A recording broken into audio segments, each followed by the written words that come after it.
Project के बारे में सोच के हमेशा एक चीज रियलाइज होती है, दैट इज ऑलरेडी आईपीसीसी में हमने ये चीज पढ़ चुकी है, so why again to study in final. IPCC में भी था डायरेक्ट टैक्स, वो 50 मार्क्स का VAT and service tax and 50 marks का दैट वाज डायरेक्ट टैक्स। तो जब ये सब्जेक्ट ऑलरेडी आईपीसीसी में था तो वापस से फिर सीए फाइनल में इसे पढ़ने की क्यों जरूरत है? Why again to study in CA final? कुछ और रख देते या सिलेबस कम हो जाता है ये सब्जेक्ट नहीं रखते तो क्यों ये सब्जेक्ट को वापस से सीए फाइनल में रखा गया? ये फर्स्ट क्वेश्चन है जो हमें एड्रेस करना चाहिए। Anybody has answer to this question? CA final में ये सब्जेक्ट क्यों है?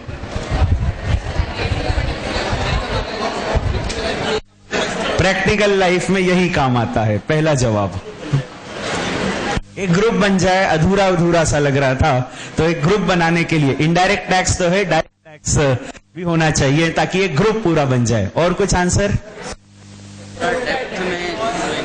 लेवल ऑफ नॉलेज का चेंज है। आईपीसीसी का level of knowledge working knowledge होता था और यहां पर एक्सपर्ट नॉलेज है। वहां पर जो इंस्टीट्यूट ने मॉड्यूल्स दिए हैं उसमें लिखा है कि वो वर्किंग नॉलेज चाहिए, जो आर्टिकलशिप करने के लिए जरूरी है वैसा नॉलेज चाहिए, वर्किंग नॉलेज। पर जब सीए फाइनल में आते हो तो एक्सपर्ट नॉलेज चाहिए, तो ताकि अब जीवन की आखिरी परीक्षा है सीए फाइनल, तो ऐसे ही है। सो वो आखिरी परीक्षा के बाद अब तो सही में सीए बन जाएंगे। अभी तक तो ऐसे ही लग रहा था कि बनेंगे कि नहीं, अब सही में बन जाएंगे। तो ये परीक्षा के बाद we should be able to guide the clients, इसलिए एक एक्सपर्ट नॉलेज चाहिए। ऐसा आपका जवाब है जी। डिटेल में है वही expert knowledge, level of knowledge, depth of knowledge का अंतर है। एक आंसर रैशनली ये आया। और कोई आंसर? आईपीसीसी में किसका असेसमेंट कोर्स में था? सिर्फ इंडिविजुअल, जबकि पर्सन क्या होते हैं? 7 कैटेगरीज ऑफ पर्संस होते हैं, पता है ऐसा?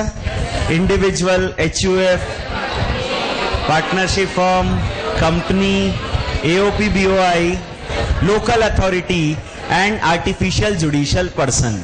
तो जब 7 कैटेगरी ऑफ पर्संस होते हैं तो उसमें से हमने तो अभी एक ही कैटेगरी ऑफ पर्सन पढ़ा है। सीए बन गए, कोई कॉर्पोरेट एसएससी आया, वही एसएससी जो फीस देता है, इंडिविजुअल थोड़ी देते हैं। कॉर्पोरेट एसएससी आया कि साहब हमको इस तरह का प्लानिंग करके दे दो या हमारा रिटर्न भर दो। आपने कहा नहीं सर, मैं तो इंडिविजुअल वाला सीए हूं, कंपनी वाला सीए नहीं हूं, क्योंकि आईपीसीसी में ही पढ़ा है सिर्फ और वहां इंडिविजुअल वाले ही टैक्सेशन था। तो ऐसी सिचुएशन ना आ जाए, इसीलिए आपके कोर्स में अदर असेसीज का असेसमेंट भी होना चाहिए। इसलिए भी ये कह सकते हैं कई सारे चैप्टर्स ऐसे हैं जो हमने आईपीसीसी में नहीं पढ़े हैं, बहुत सारे चैप्टर्स हैं, तो वो चैप्टर्स कॉम्प्रिहेंसिवली हम कर सके, इसीलिए शायद सीए फाइनल में ये चैप्टर दिया गया है। तो मैं 2 रीजनिंग ले देता हूं। एक है depth of knowledge, expert knowledge, जो इंस्टीट्यूट आपसे एक्सपेक्ट कर रही है, जो प्रैक्टिकल वर्ल्ड आपसे एक्सपेक्ट करती है एज अ चार्टर्ड अकाउंटेंट, वो नॉलेज आपको इंपार्ट करने के लिए ये सीए फाइनल में कोर्स दिया गया है अगेन। और दूसरी चीज, कई सारे चैप्टर्स ऐसे हैं जो आपने इनफैक्ट आईपीसीसी में नहीं पढ़े हैं, वो चैप्टर्स आप पढ़ें, इसके लिए भी ये चीज सीए फाइनल में दी गई है। बहुत सारे ऐसे चैप्टर्स हैं जो आपने आईपीसीसी में अदरवाइज एड्रेस नहीं किए हैं। In fact as a matter of fact एक मैंने दिया, that is the assessment of company and other assessees, other persons का असेसमेंट अदर देन इंडिविजुअल। उसके अलावा और भी ऐसे चैप्टर हैं, जैसे एक चैप्टर है दैट इज इंटरनेशनल टैक्सेशन, इसी तरह से wealth tax. Now direct tax law हम पढ़ रहे हैं, तो डायरेक्ट टैक्स में सिर्फ इनकम टैक्स नहीं आता है बल्कि और भी टैक्सेस आते हैं। तो एक टैक्स का नाम दिया wealth tax. Wealth tax law का भी आपको नॉलेज हो, इसलिए ये चीज आपके सीए फाइनल में रखी गई है। इनफैक्ट आईपीसीसी में तो बस एक इंट्रोडक्शन था, 50 नंबर का था, दिस ऑल इनकम टैक्स, और प्रैक्टिकली अगर मैं कहूं तो वो सर्विस टैक्स और वैट का ही भरोसा था जिसके कारण आईपीसी से निकल जाता है। इनकम टैक्स तो ठीक है, एग्जम्पशन लाने के लिए पढ़ लेते हैं, बाकी सर्विस टैक्स और वैट ही मेन होता है। ऐसा ही था क्या? यस, इनकम टैक्स नहीं पढ़ा है मतलब पढ़ा है पर कैजुअली पढ़ा है कि अच्छे से पढ़ा है, अच्छे से पढ़ा है, right? My job will be easy then. अच्छे से नहीं पढ़ा है। Your job should not be easy. Anyways, तो ये सारी चीजें हैं जो आपको सीए फाइनल में सिलेबस में कवर करने के हिसाब से है। 100 नंबर का ये पेपर। नाउ इनफैक्ट इसका वेटेज, क्योंकि 2 एक्ट्स आपको पढ़नी है इस पूरे सिलेबस में, एक है इनकम टैक्स एक्ट 1961 और एक है वेल्थ टैक्स एक्ट 1957। ये 2 एक्ट्स आपके इस direct tax law CA final के कोर्स में है, इनकम टैक्स एक्ट और wealth tax act. Total exam में जो पेपर आता है वो 116 नंबर का आता है। ऑप्शंस भी तो आते हैं, 100 नंबर का थोड़ी आता है पेपर, 116 नंबर का आता है। 7 क्वेश्चंस रहते हैं। जनरली पैटर्न जो रहता है वो हम डिस्कस कर रहे हैं। एग्जाम की ही बात होनी चाहिए, ऐसा ही मैंने बतलाया, तो एग्जाम की ही बात कर रहा हूं। 7 क्वेश्चंस होते हैं, उसमें से क्वेश्चन नंबर 1 कंपलसरी होता है जो 20 नंबर का होता है। काफी कुछ वैसा ही सिलेबस जो इनफैक्ट आईपीसीसी में भी होता था, ऑलमोस्ट वैसा ही। क्वेश्चन नंबर 1 कंपलसरी होता है और बचे हुए 6 क्वेश्चंस में से इनफैक्ट आपको करने होते हैं 5 क्वेश्चंस और ऑप्शन रहता है एक नहीं करने का, और 16 नंबर का एक क्वेश्चन होता है। तो 16 into 5 you can say 80 marks. आपको इनफैक्ट अटेम्प्ट 100 मार्क्स का ही करना रहता है, पर पेपर में चॉइस रहती है, how lucky it is, right? 16 number का पेपर छोड़ भी दोगे तो भी आपका 100 नंबर का अटेम्प्ट हो जाएगा।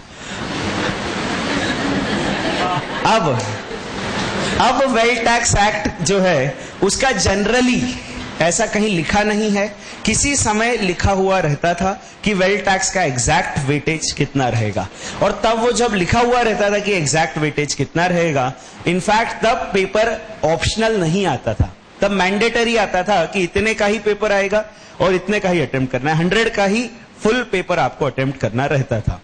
पर अब क्योंकि पेपर ऑप्शनल आता है इसलिए जनरली वेल्थ टैक्स का वेटेज राइट 10 से 12 मार्क्स की रेंज में रहता है, 10 to 12, और उसमें से भी कंपलसरी क्वेश्चन जो रहता है जनरली, जो फर्स्ट क्वेश्चन है उसमें 5 मार्क्स का कंपलसरी पार्ट वाला वेल्थ टैक्स का एक क्वेश्चन रहता ही है। इन जनरल ऐसा कहीं लिखा नहीं है, हो सकता है 12 नंबर का पूरा कंपलसरी क्वेश्चन में आ जाए, हो सकता है 20 नंबर का आ जाए, यू डोंट नो। एक हम जनरलाइज्ड बात कर रहे हैं, जनरली 10 से 12 मार्क्स का वेटेज वेल्थ टैक्स का रहता है, उसमें 5 मार्क्स का अप्रोक्सीमेटली कंपलसरी क्वेश्चन रहता है, तो 5 का तो करना ही है, उसके अलावा ऑप्शनली और 5 से 7 मार्क्स का आप कर सकते हो। और बचा हुआ पूरा जो एग्जाम का पेपर आता है से 104 से 106 मार्क्स की रेंज का, वो पूरा पेपर इनकम टैक्स का आता है। पूरा सिलेबस जो आपका सीए फाइनल का है इनकम टैक्स का, वो सारी चीजें इसमें आती है। तो ये कुल मिलाकर वेटेज है सीए फाइनल के इस सब्जेक्ट का, वेटेज वाइज हम इसको समझ रहे हैं। अब ये तो हमने समझ लिया कि सिलेबस क्या है, छोटा सा 2 एक्ट्स पढ़नी है, बाकी लॉ में तो कितनी सारी एक्ट पढ़नी पड़ती थी। जब आपने वो आईपीसीसी में business laws, what is that paper, business laws, business ethics, communication, कितने सारे एक्ट्स उसमें पढ़ने पड़ते हैं, ट्रेमेंडस एक्ट्स। तो उसके मुकाबले सीए फाइनल का कोर्स में सिर्फ 2 ही एक्ट्स आपको पढ़ने हैं, income tax act and the wealth tax act, only 2 acts. अब थोड़ी सी बातें कर लेते हैं कि एक्ट कैसे बनती है, क्योंकि हम लॉ पढ़ रहे हैं तो ये बातें कर लेते हैं कि एक्ट कैसे बनती है। शायद आपने अदरवाइज भी पढ़ा होगा, तो एक रिकलेक्शन कर लेते हैं उसी बात का कि लॉ कैसे डेवलप होता है, लॉ कैसे बनता है और इनकम टैक्स एक्ट कैसे बना है।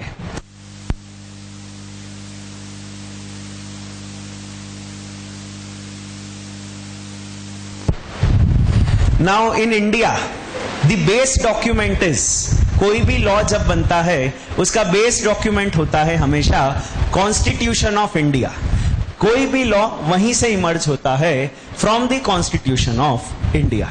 इनकम टैक्स एक्ट भी वहीं से इमर्ज हुई है, from the constitution of India. हमारे संविधान में ऐसा दिया गया है कि किन सब्जेक्ट्स पर लॉ बनाए जा सकते हैं। संविधान में आर्टिकल्स होते हैं। Constitution of India has the articles, article 1, article 2, article 245, article 246। तो इस तरीके से वहां पर दिया गया है आर्टिकल 246 में कि किन सब्जेक्ट्स पर लॉ बनाए जा सकते हैं। उन्होंने कहा है कि उन सब्जेक्ट्स पर लॉ बनाए जा सकते हैं जो 7th शेड्यूल में दिए गए हैं। जो भी सब्जेक्ट 7th शेड्यूल में दिए गए हैं उन पर लॉ बनाया जा सकता है। ऐसा पढ़ा है क्या कभी? I'll quickly make it. 7th schedule में 3 लिस्ट होती है, central list, state list and concurrent list. Central list मतलब वो लिस्ट जिन सब्जेक्ट्स पर सेंट्रल गवर्नमेंट लॉ बना सकती है।